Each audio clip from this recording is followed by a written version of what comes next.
नमस्कार, आप देख रहे हैं न्यूज 24। मैं हूं शीतल राजपूत। यूपी में चुनाव से पहले प्रधानमंत्री मोदी ने कानपुर को मेट्रो की सौगात दी। 9 किलोमीटर तक चलने वाली ये मेट्रो शहर के 9 मेट्रो स्टेशन को जोड़ेगी। कानपुर को मिले नए तोहफे का लुत्फ सबसे पहले प्रधानमंत्री मोदी ने उठाया। उन्होंने मुख्यमंत्री योगी आदित्यनाथ के साथ मेट्रो में सफर किया।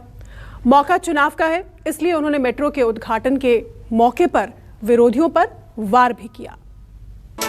अभी माहौल तानने की कोशिश कर रहे हैं। उनकी नियति नहीं थी, विकास की कोई नियति नहीं थी। स्वार्थ की राजनीति ने कानपुर के औद्योगिक स्वरूप को पूरी तरह नष्ट सा कर दिया था। यहां की चलने वाली मिलें बंद हो गई। बटन दब गया और बटन दबने के साथ ही शिलापट का अनावरण। 21वीं सदी के जिस कालखंड में यूपी को तेज गति से प्रगति करनी थी, उस अमूल्य समय को, उस अहम अवसर को पहले की सरकारों ने गंवा दिया। विकास की बात तो दूर, विकास के पैसे को लूट करके लोग कहां ले जाते हैं। आपने देखा होगा पिछले कुछ दिनों से दीवालें खोद करके निकलने वाली नोट की गड्डियां इस बात को प्रमाणित कर रही हैं।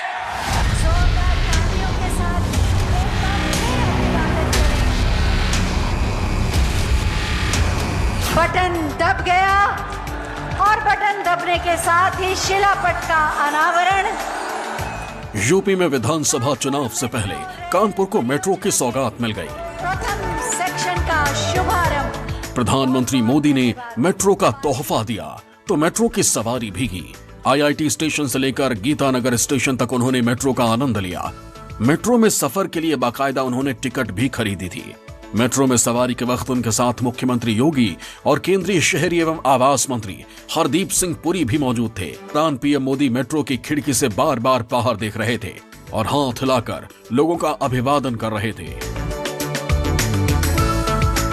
उधर रेलवे ग्राउंड से प्रधानमंत्री नरेंद्र मोदी ने रिमोट का बटन दबाया और इधर कानपुर मेट्रो अपने पहले सफर पर निकल पड़ी और पहले सफर पर हम भी उनके साथ में हैं। देखिए, दोनों तरफ ये सिटिंग अरेंजमेंट है, आप दोनों तरफ बैठ सकते हैं। उसके बाद जो लोग खड़े होकर सफर कर रहे हैं उनके लिए यहाँ पे सपोर्ट के लिए सिस्टम लगाया गया। देखिए, पूरी मेट्रो में आप सफर में बोर ना हो तो ये एक डिस्प्ले लगाया गया है, यहाँ पर ये स्क्रीन लगाई गई है। हालांकि इसमें अभी प्रचार ही चल रहा है सरकार का, और लेकिन लोग बोर ना हो, कुछ देखते रहे, इसलिए ये व्यवस्था की गई। प्रधानमंत्री मोदी के उद्घाटन के साथ ही मेट्रो 9 किलोमीटर तक दौड़ने लगी। अभी ये प्रोजेक्ट का पहला चरण है। पूरा प्रोजेक्ट 32 किलोमीटर का होगा। पहले फेज में 9 स्टेशन पूरी तरह से बनकर तैयार हैं, जिनके बीच मेट्रो चलेगी।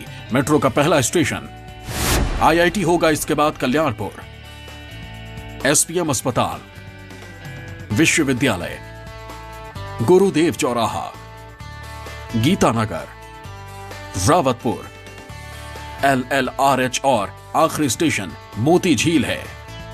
उनकी प्राथमिकताओं में यूपी का विकास नहीं था।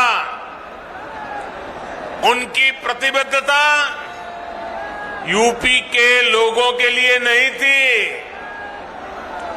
आज उत्तर प्रदेश में जो डबल इंजन की सरकार चल रही है, वो बीते कालखंड में समय का जो नुकसान हुआ है उसकी भरपाई में भी जुटी है। ये मुख्यमंत्री बड़े बड़े विकास की बातें कर रहे हैं, ये शिलान्यास का शिलान्यास, उद्घाटन का उद्घाटन कर रहे हैं। आज सुन लिया है कि कानपुर में चल रही मेट्रो का उद्घाटन होगा।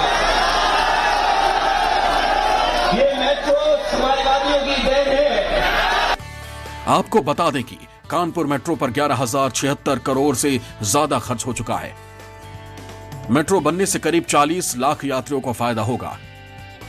मेट्रो के मामले में कानपुर यूपी का 5वां शहर बन गया है। नोएडा, ग्रेटर नोएडा, गाजियाबाद और लखनऊ में पहले मेट्रो है। सरकार की यूपी के 9 शहरों में मेट्रो चलाने की योजना है। ये फर्क सिर्फ योजनाओं परियोजनाओं का ही नहीं, बल्कि काम करने के तरीके का भी है। डबल इंजन की सरकार जिस काम को शुरू करती है उसे पूरा करने के लिए भी हम दिन रात एक कर देते हैं। कानपुर मेट्रो के निर्माण को ये काम हमारी सरकार में शुरू हुआ और हमारी ही सरकार इसका लोकार्पण भी कर रही है। कानपुर में तेजी से दौड़ रहे इस मेट्रो की नींव तो अखिलेश सरकार के वक्त पड़ गई थी, लेकिन काम योगी सरकार में ही आगे बढ़ा। 4 अक्टूबर 2016 को अखिलेश ने इसका शिलान्यास किया था। 20 सितंबर 2017 में केंद्र ने दोबारा डीपीआर बनाने को कहा। 5 सितंबर 2018 को यूपी सरकार ने डीपीआर केंद्र को भेजी। 28 फरवरी 2019 को केंद्रीय कैबिनेट ने मेट्रो को मंजूरी दी। 8 मार्च 2019 को पीएम मोदी ने मेट्रो का शिलान्यास किया। 10 नवंबर 2021 को मेट्रो का आधिकारिक ट्रायल रन शुरू हुआ। यानी 5 साल में 2 बार शिलान्यास होने के बाद अब कानपुर को मेट्रो की सौगात मिल चुकी है। वैसे तो चुनाव 5 राज्यों में होने हैं, लेकिन प्रधानमंत्री नरेंद्र मोदी का पूरा फोकस यूपी पर है, क्योंकि 2022 के विधानसभा चुनाव में जिस पार्टी की जीत होगी, 2024 के लोकसभा चुनाव में उस पार्टी के चुनाव की राह उतनी ही आसान हो जाएगी। इसलिए भारतीय जनता पार्टी ने अपनी पूरी ताकत उत्तर प्रदेश के चुनाव प्रचार में झोंक रखी है और प्रधानमंत्री मोदी पार्टी की रणनीति को और मजबूती प्रदान कर रहे हैं। शायद यही वजह है कि 22 दिनों में प्रधानमंत्री मोदी ने 7 बार यूपी का दौरा किया। 7 दिसंबर को गोरखपुर में फर्टिलाइजर प्लांट का लोकार्पण किया। 11 दिसंबर को बलरामपुर में सरयू कैनाल प्रोजेक्ट का उद्घाटन किया।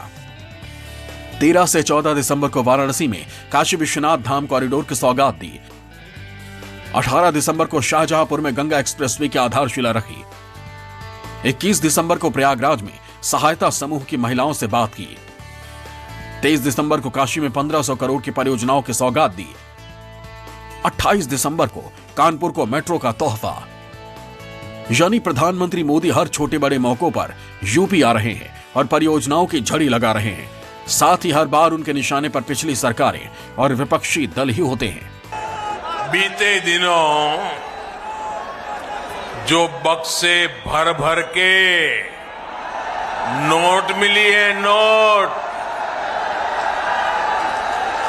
उसके बाद भी ये लोग यही कहेंगे कि ये भी हमने ही किया है। 2017 से पहले भ्रष्टाचार का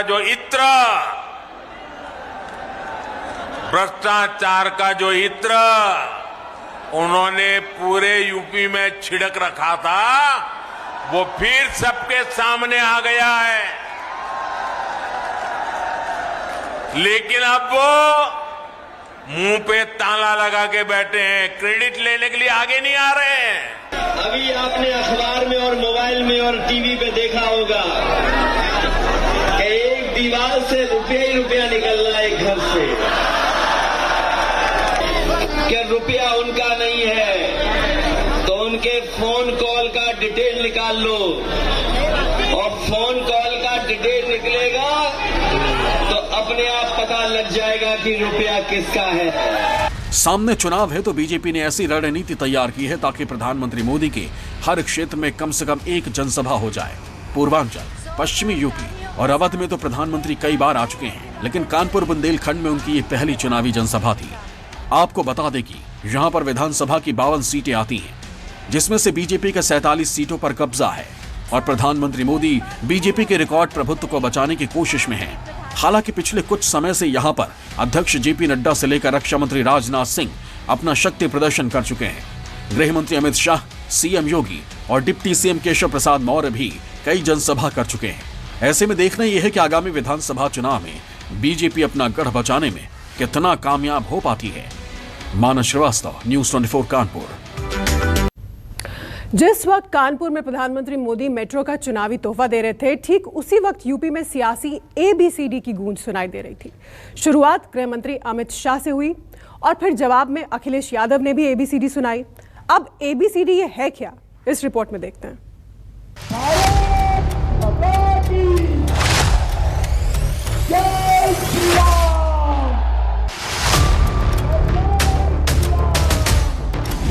आती थी तो एक जाति का विकास करती थी, बसपा आती थी तो दूसरी जाति का विकास करती थी। मोदी जी आए, योगी जी आए, सबका साथ, सबका विकास। इंकलाब होगा, 22 में बदलाव होगा। सरकार झूठी है नहीं है।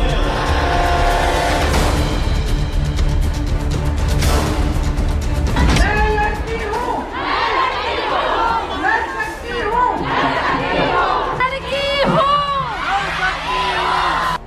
यूपी का चुनावी रण सज चुका है।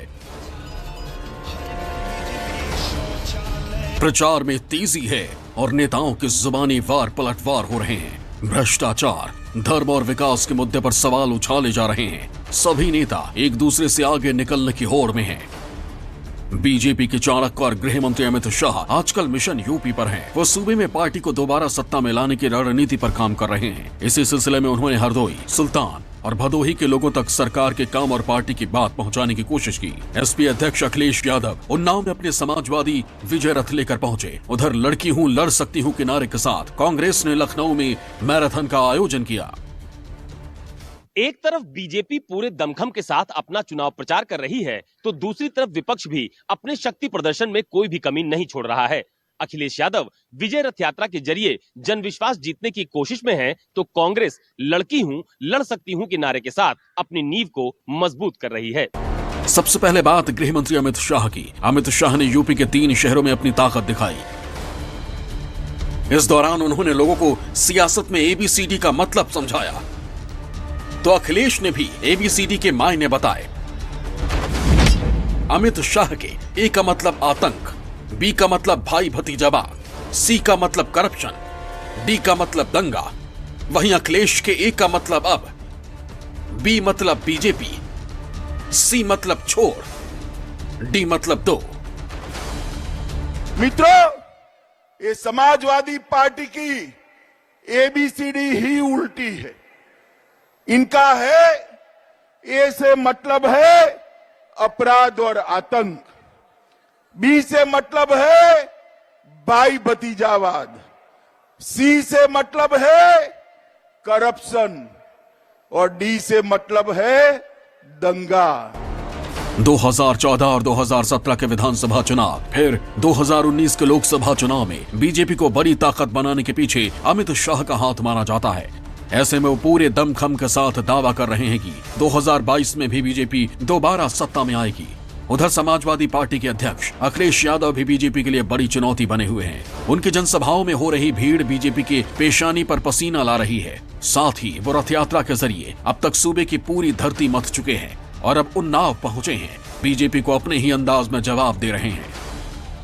उत्तर प्रदेश के आने वाले चुनाव में उत्तर प्रदेश की जनता के सामने 2 ही विकल्प हैं, एक सपा, बसपा और कांग्रेस।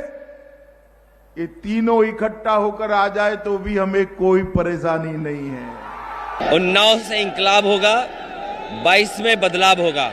मुझे उम्मीद है कि जिस तरह के से किसान दुखी है, नौजवान को नौकरी नहीं है, महंगी चीजें हैं, वो सब मिलकर के भारतीय जनता पार्टी का सफाया करने का काम करेंगे। सूबे की धरती पर पार्टी की नींव मजबूत करने के मकसद से कांग्रेस महासचिव प्रियंका गांधी ने लड़की हूं लड़ सकती हूं का नारा दिया, तो कांग्रेस ने इसे अपनी संजीवनी बना लिया। अब पार्टी हर इवेंट और मौकों पर प्रियंका गांधी के इस नारे का भरपूर इस्तेमाल कर रही है। साथ ही सूबे की महिलाएं भी खुद को इसके साथ जुड़ा हुआ महसूस कर रही है।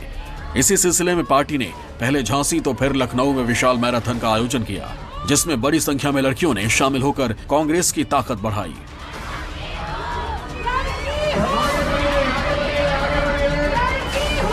लड़कियों को, महिला शक्ति को जागृत करने का काम प्रियंका जी ने किया है। महिलाएं जागृत हो रही हैं अपने अधिकारों के लिए, और ये बहुत अच्छी बात है कि लड़कियां जो है निकल के आ रही हैं, युवा शक्ति निकल के आ रही है।